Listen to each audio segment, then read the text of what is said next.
गुरुर्ब्रह्मा गुरुर्विष्णू गुरुर्देव महेश्वरा सद्गुरु साक्षात परब्रह्मा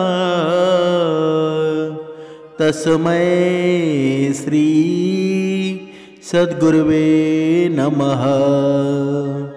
जय जय रघुवीर समर्थ श्रीराम समर्थ। सद्गुरु चरणांना नतमस्तक होऊन आपण या शुभ्र सकाळच्या वातावरणामध्ये सर्वजण उपासना करून श्रवणाला बसलेले आहात असं समजून आपण या निरूपणास सुरुवात करूया। मायबाप सज्जनांचं स्वागत आहे। बघा, या जीवनामध्ये आहे ना, जीवनामध्ये सर्वांच्या आत्म्यास शांती आहे का बरं? जो तो मनुष्य आहे ना, जो तो मनुष्य दुःखामध्ये बरबडलेला आहे, दुःखाच्या छायेमध्ये गेलेला आहे। पण जर या मनास या आत्म्यास शांती हवी असेल तर मनुष्याच्या जीवनामध्ये एक अशी ऊर्जा निर्माण होते ना, पण त्याचा पूर्णपणे मनुष्य बघा आधार घेतो का बरं? कधीच घेत नाही। जो आधार घेतो ना तो त्या ऊर्जेवर विश्वास धारण करतो। जो आधार घेतो त्या ऊर्जेवर श्रद्धा धारण करतो, ती म्हणजे भगवंताची ऊर्जा। आणि हे भगवंत रूपी ऊर्जा आहे ना, ती मनुष्याच्या जीवनामध्ये सुख निर्माण करत असते। आणि आता हे नवरात्रीचे दिवस चालू झालेले आहेत। देव घटी बसले असले तरी या नवचंडीचं या रूपामध्ये ही नवरात्र आहे ना, माणसाच्या जीवनामध्ये ऊर्जा निर्माण करत असते। ज्यांनी ज्यांनी उपवास पकडलेले आहेत, ज्यांनी ज्यांनी व्रत वैकल्य त्यांचे चालू आहेत, त्यांच्या जीवनामध्ये आहे ना, बघा तुम्ही जर निरंतर नामस्मरण ठेवलं तर नक्कीच या गोष्टीचा फायदासुद्धा होणार आहे। पण आपल्या जीवनामध्ये आहे ना, आपल्या जीवनामध्ये असं कधी प्रसंग आले ना की लगेच आपल्या जीवनामध्ये भगवंतावरचा विश्वास उडून जातो। म्हणजे या मानवाच्या इतिहासामध्ये ईश्वराची संकल्पना आहे ना, ती नेहमीच गूढतेने भरलेली राहिलेली आहे। म्हणजे धार्मिक श्रद्धा, तात्विक विचार, हे वैज्ञानिक दृष्टिकोन आहे ना, यांचा या संकल्पनेवर नित्य प्रभाव राहिलेला आहे। म्हणजे नक्की ईश्वर आहे की नाही हा प्रश्न जितका गहन आहे ना, तितकाच तो व्यापक सुद्धा आहे। म्हणजे माणसाच्या जीवनातील आस्तिकता, नास्तिकता, जेव्हा त्याच्या जीवनामध्ये दुःख येतं ना, तेव्हा त्याला हळूच त्याचं मन बोलू लागतं की ईश्वर या जगामध्ये आहे। तेव्हा त्याला या ईश्वराची आठवण होते की भगवंता या संकटामधून मला काढ। तेव्हा हा मनुष्य आहे ना, तो भगवंताच्या नामस्मरणामध्ये एक होऊन जातो। पण समर्थांनी सांगितलेलं आहे ना, तुझ्या जीवनामध्ये हे नामस्मरण निरंतर चालू राहिलं तर तुझ्या जीवनामध्ये आहे ना, तुझ्या दुःख तुझ्या जीवनात जरी आले तरी त्याची तीव्रता कमी होऊन त्या दुःखांचं रूपांतर सुखामध्ये झाल्याशिवाय राहणार नाही। पण मनुष्य मात्र तसा करतो का बरं? कधीच करत नाही। बघा, आता हे नवरात्रीचे उपवास चालू झालेले आहेत ना, काही स्त्रिया असतील, काही पुरुष असतील, पायामध्ये चप्पलसुद्धा घालत नाही। बघा, कधी कधी यांच्या तोंडामध्ये, यांच्या वैखरीमध्ये शिव्या मावत नाही, एवढ्या शिव्या त्यांच्या वैखरीमध्ये असतात ना। आणि नवरात्र आली म्हणजे देवीचे भक्त होऊन जातात। बघा, एवढे मोठे देवीचे भक्त की त्यांच्या पायात चप्पलसुद्धा नसते। मग तुम्हाला एवढीच भक्ती करायची आहे, मग आगीच्या निखाऱ्यावर तुम्ही चाला, तेव्हा खरी भक्ती तुमची समजेल की तुम्ही भगवंत्या देवीचे किती मोठे भक्त आहात। म्हणजे भक्तीचा अवडंबर करण्यापेक्षा खरी भक्तीच मनुष्य विसरलेला आहे। समर्थांनी सांगितलेलं आहे ना, बघा रामायणामध्ये तुम्ही ऐकलेलं असेल, त्रिजटा नावाची राक्षसीन होती, ती बघा ती राक्षसीन होती, कर्माने ती राक्षसीन होती, पण तिचे कर्म एवढं श्रेष्ठ होतं ना की सीतेला ती नेहमी धीर देत असत. बघा, ती लंकेची सुवर्णनगरी, जिथे रावणाचा अभिमान आणि सामर्थ्य आहे ना, सर्वत्र झळकत होतं. आणि ती नगरी त्या काळी दुःख, अधर्म, अहंकाराचं केंद्रच बनलेली होती ना. जिथे नुसता अहंकार होता, तिथे त्या अशोक वाटिकेमध्ये बंदिवासामध्ये असलेल्या माता सीता आणि त्या भयावह वातावरणामध्ये धर्माचा धीर धरण्याचा प्रयत्न करत होती. त्यांच्या जीवनामध्ये कठीण काळामध्ये त्यांना आधार देणारी एक व्यक्ती तिथे होती. ती म्हणजे कोण बरं? ती म्हणजे होती राक्षसी त्रिजटा. सर्वांना रामायण ही कथा माहीत असेल, सर्व काही माहीत असेल, पण या त्रिजटाची कहाणी सांगण्याचं एकच माध्यम आहे, म्हणजे मनुष्याच्या जीवनामध्ये आहे ना. तुम्ही कोणाच्या पोटी जन्माला येता, कुठे जन्माला येता, कोणत्या खानदानीमध्ये जन्माला येता, ते महत्त्वाचं नाही, पण तुमची नियत कशी आहे, तुमचे राहण्याचे कर्म कसे आहेत, तुमच्या जीवनाचा कळ कसा आहे, हे मनुष्याला श्रेष्ठ बनवत असतं. आणि ही त्रिजटा होती ना, ती विलक्षण व्यक्तिमत्व होतं, ज्यांची कथा फारच कमी लोकांना माहीत असेल. ती राक्षसी असूनसुद्धा तिच्या हृदयामध्ये करुणा होती आणि तिला धर्म, सत्य आहे ना, यांचा प्रत्ययसुद्धा होता. तिची भूमिका या रामायणाच्या कथेमध्ये दुय्यम वाटते, पण तिचं योगदान एवढं मोठं आहे ना. ती नुसतीच सीतेची रक्षण करती नव्हती, तर तिच्या आयुष्याचा एक महत्त्वाचा भाग होती ना, ती सीता माताच बनलेली होती. म्हणजे मनुष्याच्या जीवनात आहे ना, बघा, कधी कधी मनुष्याच्या जीवनात एवढं मोठं संकट येतं की डायरेक्ट मनुष्य आपल्या आईबापाला दोष देतो, डायरेक्ट मनुष्य आपल्या खानदानीला दोष देतो, मनुष्य आपल्या पूर्ण परिवाराला दोष देतो की माझ्या आई वडील श्रीमंत असते ना, तर मी सुद्धा श्रीमंत झालो असतो.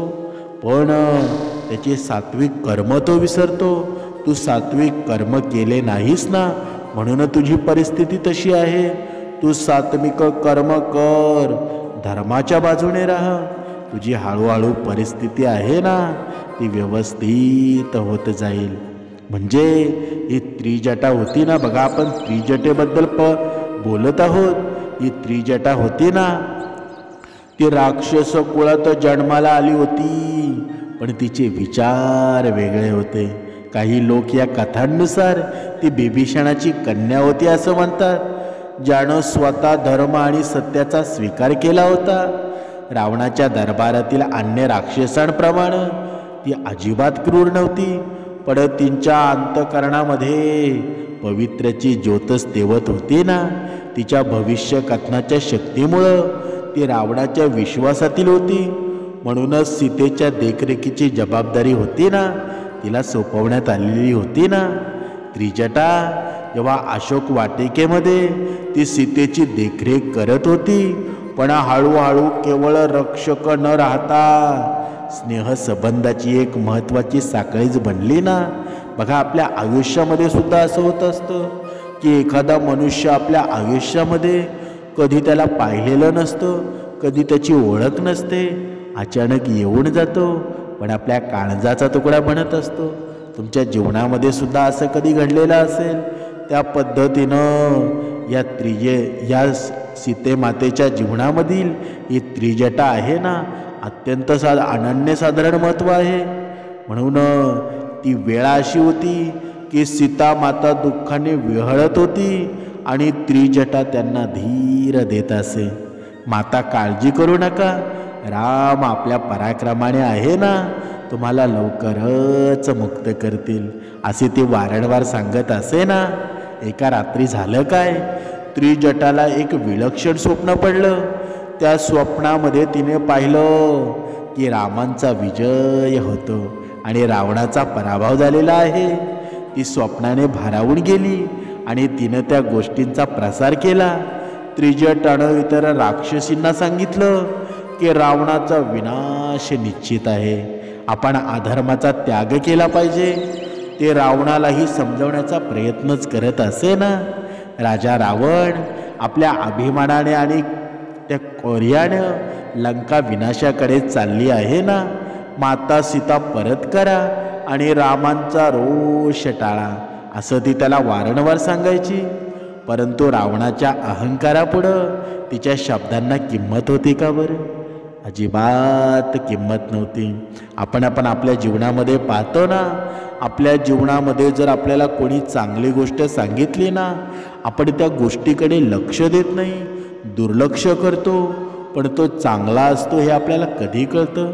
आपल्याला दुःख निर्माण होतं, आपल्या हातून ती वेळ निघून जाते, तेव्हाच मनुष्याला कळतं ना की तो असा माणूस होता, तुम्हाला चांगलं सांगत होता.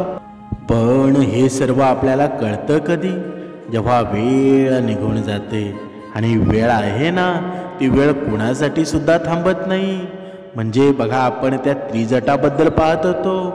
राम रावण युद्ध सुरू झालं आणि लंकेतील वातावरण आहे ना, ते भयावह होऊन गेलं.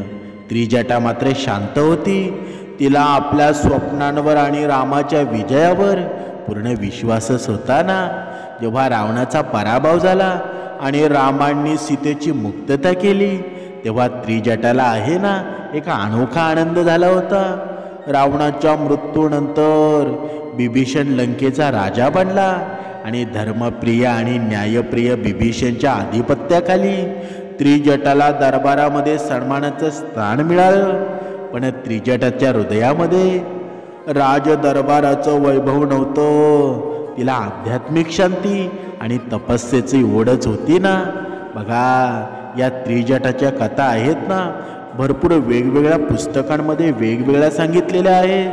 म्हणजे काही ठिकाणी तिचं असं वर्णन केलेलं आहे की लंकेतील सुखसुविधा सोडून एका पवित्र स्थानी तपश्चर्या करण्याचा तिने निर्णय घेतला आणि ती लंकेच्या जंगलामध्ये गेली आणि तेथे भगवान राम आणि देवी सीतेच्या चरणी तपश्चर्येमध्ये लीन झाली.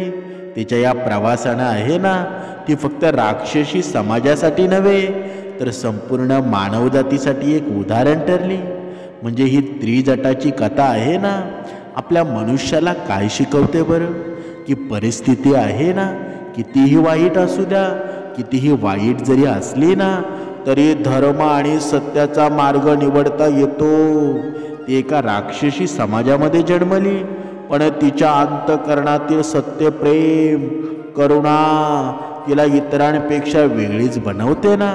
सीतेशी तिचं नातं केवळ सेवकाचं नव्हतं, तर भक्तिभावानं स्नेहाने भरलेलंच होतं ना. म्हणून त्रिजटा आपल्या आयुष्याच्या शेवटपर्यंत धर्माचा प्रकाशच पसरवत राहिली ना.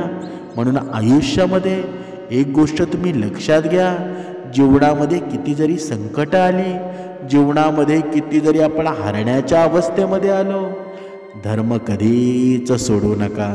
धर्माचं पालन करत राहा, कर्माने राहा. कारण तसं पाहायला गेलं ना, अगोदर त्रिजटा कशी होती ते आपल्याला सुद्धा माहीत नाही. जणू काही सीते मातेच्या स्पर्शानं तिच्या जीवनामध्ये एक प्रकारची ऊर्जा सामावलेली असेल, असंच म्हणावं लागेल ना. कारण चांगल्या मनुष्याचा स्पर्श आहे ना, तो वाईटाला देखील चांगला बनवत असतो. म्हणून आयुष्यामध्ये किती जरी संकट आली, किती जरी दुःख आली, तरी वाईट अशी संगत कधीच करू नका. ज्या वेळेस ती त्रिजटा राक्षसांच्या सोबत होती, त्यावेळेस तिच्या जीवनामध्ये असे प्रसंगसुद्धा आलेले नसतील आणि अशी भावनासुद्धा आलेली नसेल. पण ज्या दिवसापासून सीता माता त्या लंकेमध्ये पोचली, त्या दिवसापासून सीता मातेचा स्पर्श तिच्यासोबतच झाला ना. आणि तेव्हा तिच्या मनामध्ये बघा एकोप्याची भावना निर्माण झाली, प्रेमाची भावना निर्माण झाली. म्हणून चांगल्या माणसाचा स्पर्शसुद्धा आहे ना, मनुष्याच्या जीवनामध्ये आनंद निर्माण करत असतो. म्हणून आपण किती चांगले आहोत ना, ही दुनियाच ठरवते ना. आता तुम्ही म्हणाल की ही दुनिया तर संपूर्ण माझा वाईट विचार करत असते, मला कधी चांगलं म्हणत नाही.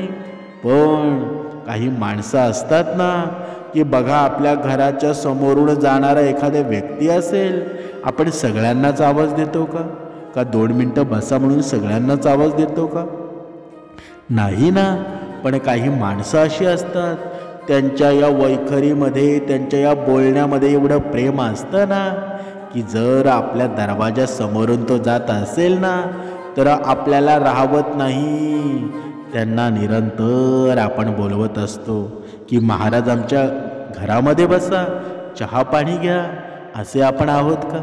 जर असे तुम्ही असाल ना, तुम्ही सर्वांना आवडणारे असाल, तर तुम्ही योग्य भक्ती मार्गामध्ये आहात. तुमची भक्ती योग्य ठिकाणी चाललेली आहे. पण सर्वच समाज आपली निंदा करत असेल, सर्वच समाज आपल्या जीवनामध्ये बघा, आपल्याला असं वाटतं की हा समाज आहे ना, या समाजापासून मला दूर जायला हवं, कुठेतरी अलिप्त राहायला हवं. पण मनुष्य मात्र मी कर्म चांगले का करत नाही हे मात्र विसरून जातो. माझ्या जीवनामध्ये भगवंताचं नामस्मरण का होत नाही हे सर्व विसरून जातो आणि वेगळ्याच धुंदीमध्ये जीवन जगतो. माणसाशी वैर निर्माण करतो आणि जिथे माणसाशी वैर निर्माण होतं तिथे सुखापासून तो वंचितच होतो ना, तो दुःखाला जवळ करतो. म्हणून आपण तर असं ऐकलेलं आहे की माणसातच देव आहे. मग आपण माणसाशीच भानगडी केल्या, जर आपण माणसाशीच वैर निर्माण केलं, मग तर आपण देवाशीच वैर निर्माण केल्यासारखं आहे. म्हणून मनुष्यानं आहे ना, आपली भक्ती किती चांगली आहे ना, हे आपण आपल्या जीवनामध्ये आलेल्या अनुभवांनी त्यांनी समजावं की आपण योग्य भक्ती मार्गामध्ये आहोत की वाईट भक्ती मार्गामध्ये आहोत. भक्ती मार्ग कधी वाईट असतो का बरं? कधीच नसतो. पण हा मनुष्य आहे ना, त्याच्या कर्माने त्याला वाईट बनवत असतो. भक्ती मार्गामध्ये कोणताही भक्ती मार्ग असू द्या, तुम्ही दत्तगुरूंची भक्ती करा, विठ्ठलाची भक्ती करा, श्रीकृष्ण स्वारींची भक्ती करा, रामाची भक्ती करा, कुठेही तुम्ही जा, पण तुम्हाला वाईट कधी शिकवलं जातं का बरं? कधीच नाही. हा मनुष्यच आहे ना, त्या भक्ती मार्गामध्ये विष काढवत असतो, वेगवेगळे प्रश्न निर्माण करत असतो, वेगवेगळ्या गोष्टी निर्माण करून त्या भक्ती मार्गाला दोष देत असतो. पण कोणताही भक्ती मार्ग वाईट नसतो. म्हणून आपण ऐकलेलं सुद्धा असेल की ही साखर असते ना, तुम्ही अंधारामध्ये खा की उजेडामध्ये खा, ती गोडच लागणार आहे. जसं कारळं आहे ते बघा, सावळीमध्ये खा किंवा उन्हामध्ये खा, ते कडूच लागणार आहे ना, त्याची चव कधी बदलणार आहे का? तसंच या कर्मांचं सुद्धा आहे. तुम्ही कर्म जर चांगले करत असाल तर ते अंधारामध्ये करा किंवा उजेडामध्ये करा.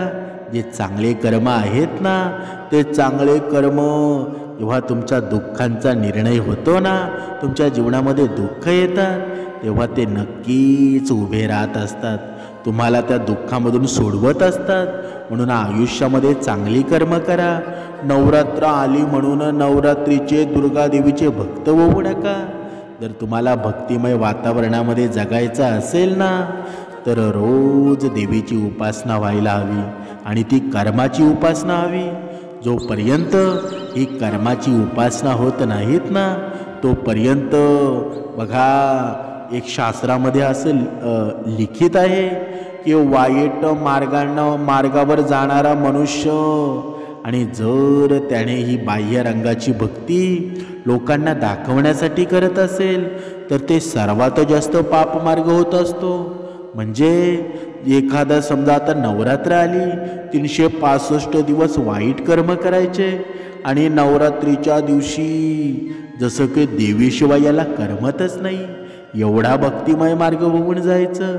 पण अशी भक्ती आहे ना, अशी भक्ती मनुष्याच्या जीवनामध्ये अजून पाप निर्माण करत असते. म्हणून अगोदर कर्माने राहायला शिका आणि मग सर्व करा. पण मनुष्य कर्माची भक्ती मात्र कधीच करत नाही.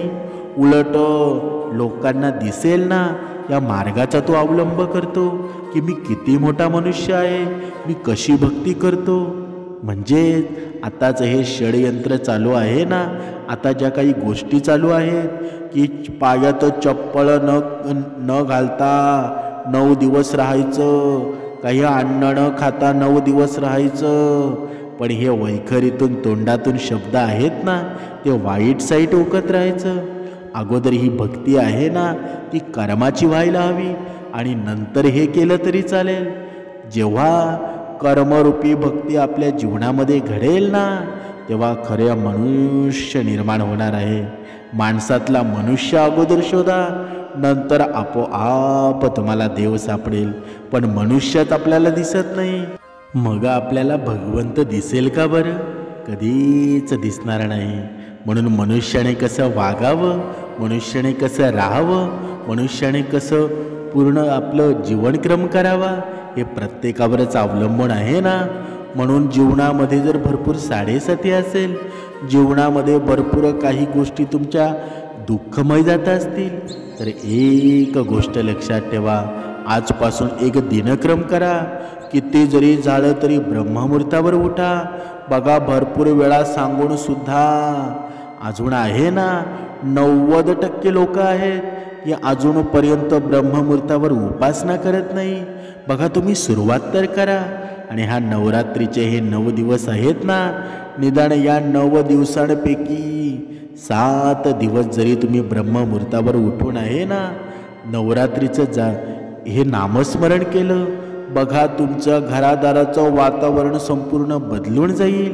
आणि तुम्हाला हा नवरात्री देवीचा हा उपवास आहे ना तो संपूर्ण पावणार आहे. म्हणून आपण तो बाह्य रंगाचा उपवास करतो आणि अंतरंगाचा उपवास आपण तसाच ठेवतो. मग देवी पावेल का आपल्याला? कधीच पावणार नाही. देवी ही पावणारीच असते आणि देवीचा चमत्कार नेहमी आपल्या आयुष्यामध्ये घडत असतो.